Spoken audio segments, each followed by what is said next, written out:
The wind on the high passes of the Himalayas did not just blow, it spoke. It sliced through heavy wool coats and bit at exposed skin, whispering warnings to those who dared to cross the razorback ridge that separated Tibet from the rest of the world.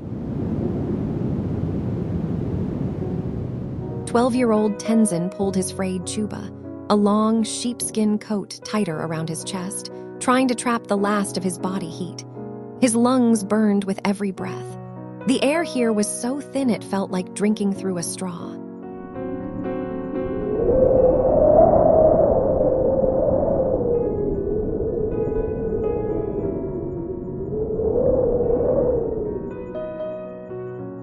Keep your eyes on the boots of the man in front of you, Gyaltsen, the smuggler guiding them, hissed over the wind.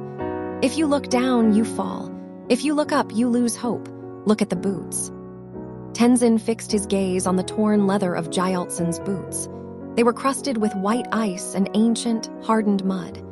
Ahead of Tenzin were 6 others, 3 strangers and his own uncle, Dorj. Behind him, silence. He didn't dare look back to see if the patrol dogs had picked up their scent.